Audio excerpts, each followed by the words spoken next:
Let's speak with Dr. Alan Mendoza, Executive Director of the Henry Jackson Society.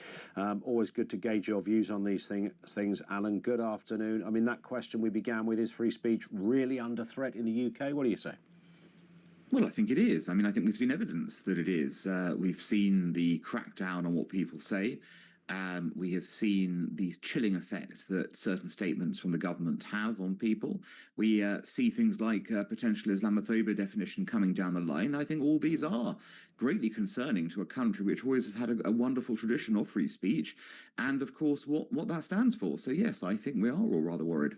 Is it because we were trying to explore this a little earlier? You know, the whole internet thing. You know, the social media. Social media was, when it sort of began, it was sort of like an extension of those chat rooms. It was just people larking around and, you know, you can have some fun with this, and whether they were posting cat videos on Facebook or whether they were having a bit of a row on Twitter, etc.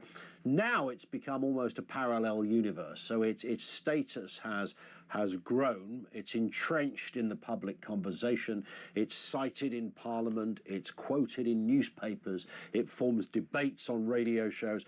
It's a big old beast. Is it that? Is everyone just trying to work out how to manage this new world?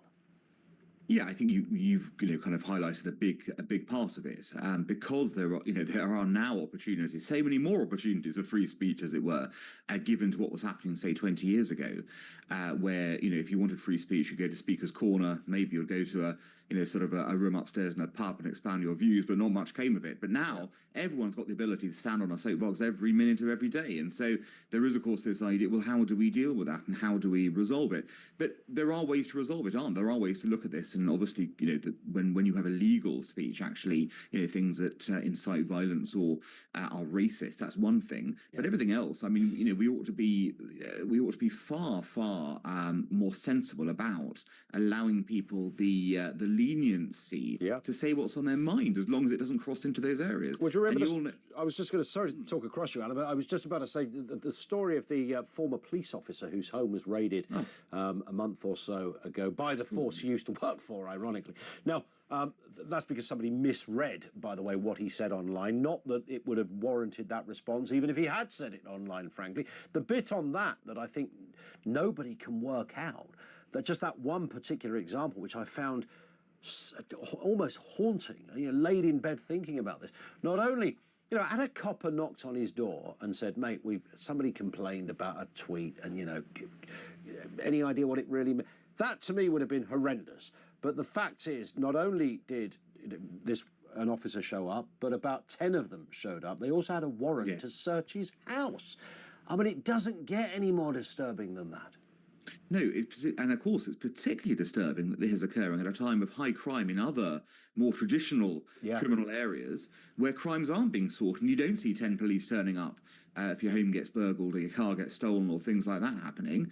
And instead it seems that there's been a deliberate move towards what might be called easier crimes to police, these sorts of things where people can sit in rooms and monitor what you're saying, as opposed to actually getting on the pavements and sorting out the real crime epidemic in this country. That's a concern as well, that it's sort of masking the real criminal element in the UK today. And where we go from here is going to be very seismic, I think, for us as a society. Is this down to Keir Starmer? Oh, he's helping. Yes. I mean, he is the person who is driving this up the agenda, isn't he?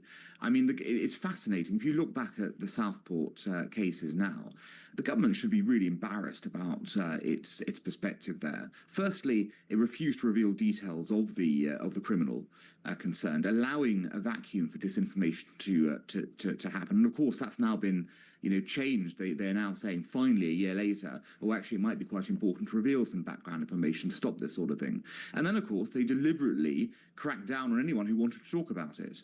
Now, okay, in some cases, it's true, people, cross the line. They cross the line into illegal activity. But most people talking about it were not. That most people were trying to find out information about it.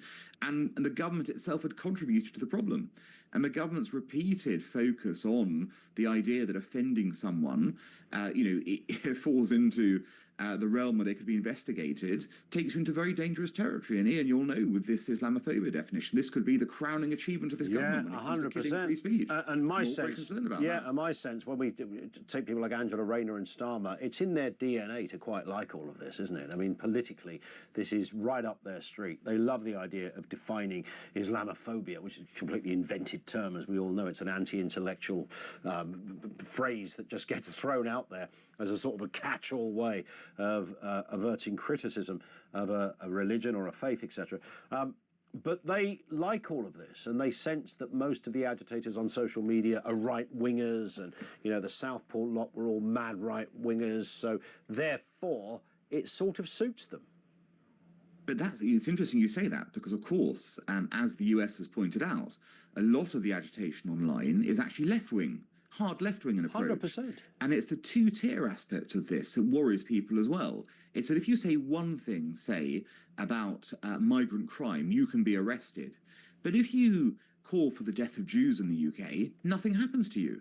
So the reality is that there is this terrible perception, which is somewhat, I think, grounded in reality, because we've seen what's been happening when it comes to speech on issues to do with Israel and Jews, compared to issues of free speech around migrants and immigration.